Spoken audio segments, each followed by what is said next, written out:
नमस्कार कृषि साथियों। आज की वीडियो में हम बात करेंगे एग्रीकल्चर के कुछ इंपॉर्टेंट क्वेश्चंस के बारे में जो आपकी कृषि पर्यवेक्षक जेट आईसीआर बीएचयू आदि कॉम्पिटिटिव एग्जाम के लिए काफ़ी इंपॉर्टेंट रहने वाले हैं। तो चलिए शुरू करते हैं आज की क्लास को। सबसे पहले हम बात करते हैं भारत में उद्यानिकी क्रांति को क्या कहा जाता है। हरित क्रांति, श्वेत क्रांति या नीली क्रांति या सुनहरी क्रांति।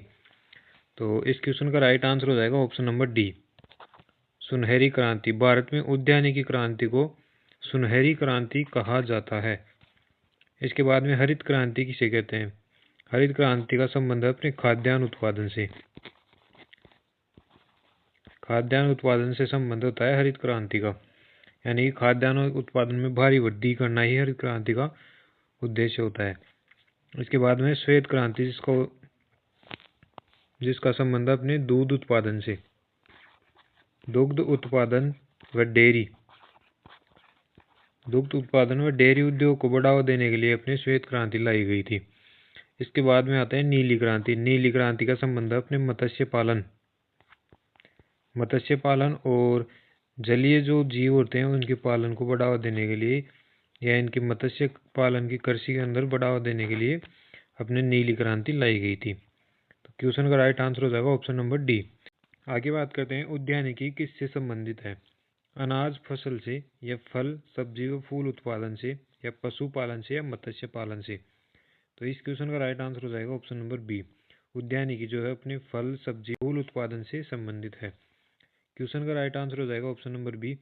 अनाज फसल की बात करें तो अनाज जो फसल है अपने वो होती है सस्य विज्ञान से संबंधित, यानी कि सस्य विज्ञान में आता है अपने अनाजों को खेती करना।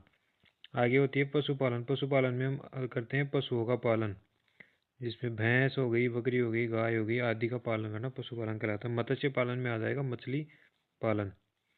मछली पालन या जलीय जीवों का पालन करना मत्स्य पालन कहलाता है। आगे बढ़ते हैं, सब्जियों का राजा किसे कहा जाता है। टमाटर को, आलू को, बैंगन या मटर को। तो क्वेश्चन का राइट आंसर हो जाएगा ऑप्शन नंबर सी, अपने बैंगन को कहते हैं सब्जियों का राजा। आगे बढ़ते हैं, आगे बात करते हैं फूलों की खेती को क्या कहते हैं। पोमीकल्चर कहते हैं, फ्लोरिकल्चर कहते हैं, या ओलेरिकल्चर, या एग्रीकल्चर। तो फूलों की खेती को कहते हैं अपन फ्लोरिकल्चर। ऑप्शन नंबर बी इसका राइट आंसर हो जाएगा। इसके बाद में अपन बात करें पोमीकल्चर, जिसको अपन पोमोलॉजी बोलते हैं।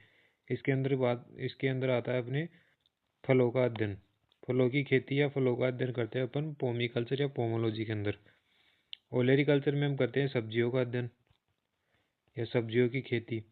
सब्जियों की खेती या सब्जियों का अध्ययन होता है ओलेरिकल्चर में। और एग्रीकल्चर जिसके अंदर सभी चीज़ें आ जाती हैं, कृषि विज्ञान जिसको अपन बोलते हैं। कृषि विज्ञान में जैसे कि मत्स्य पालन हो गया, सब्जी आदि, फ्लोरिकल्चर, ये सभी इसमें आ जाते हैं एग्रीकल्चर में। आगे बात करते हैं अंगूर में प्रवर्धन किस विधि से किया जाता है। बीज द्वारा, कलम द्वारा, कंद द्वारा, या जड़ के द्वारा। तो इस क्वेश्चन का राइट आंसर हो जाएगा ऑप्शन नंबर बी, अंगूर के अंदर अपन प्रवर्धन करते हैं वो करते हैं कलम के द्वारा। इसके बाद में बीज के द्वारा करते हैं अपन, एक तो नींबू हो गया, नींबू में, और पपीता में। नींबू, पपीता, फालसा, और इसके अलावा हो जाता है अपना जामुन। इनके अंदर करते हैं बीज के द्वारा प्रवर्धन।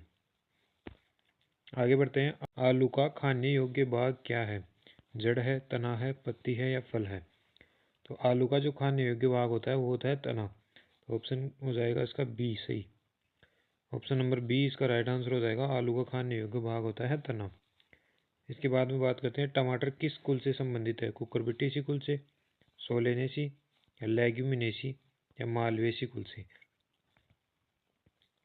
टमाटर जो होता है अपना सोलेनेसी कुल से संबंधित होता है। तो क्वेश्चन का राइट आंसर हो जाएगा ऑप्शन नंबर बी, सोलेनेसी इसका राइट आंसर हो जाएगा। इसके अलावा सोलेनेसी जो कुल होता है वो और होता है आलू का।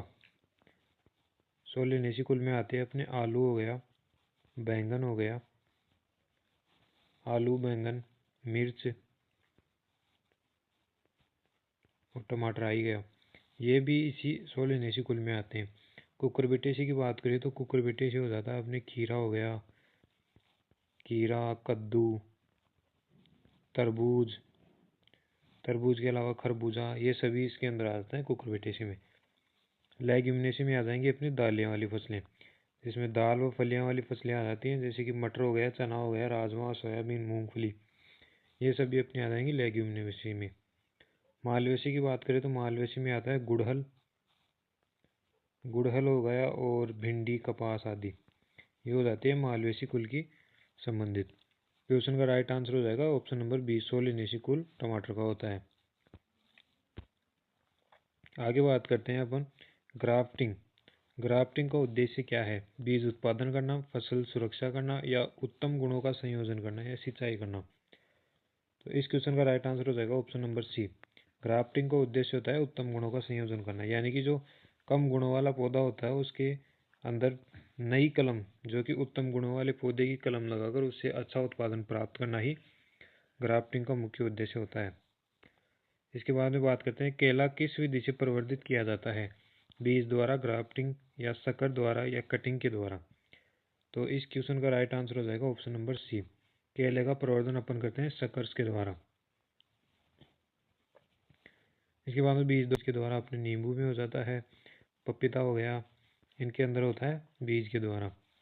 और ग्राफ्टिंग की बात करें तो ग्राफ्टिंग होती है अपने आम के अंदर, जो कि वीनियर ग्राफ्टिंग के द्वारा अपन आम में प्रवर्धन किए करते हैं। इसके बाद में कटिंग के द्वारा बात करें तो कटिंग के द्वारा होती है अपने अंगूर में और अनार में, इन दोनों में होती है कटिंग के द्वारा, जो कि हार्डवुड कटिंग के द्वारा प्रवर्धन किया जाता है। हार्डवुड कटिंग के द्वारा इनमें प्रवर्धन किया जाता है।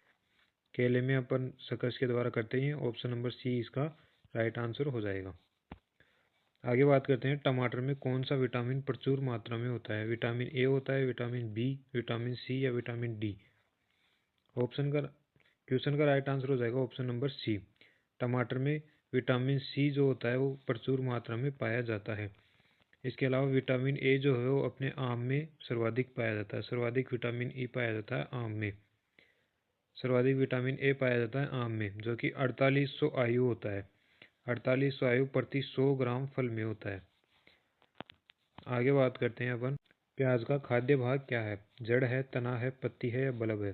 तो क्वेश्चन का राइट आंसर हो जाएगा ऑप्शन नंबर डी, यानी कि प्याज का खाने योग्य भाग होता है अपने बल्ब।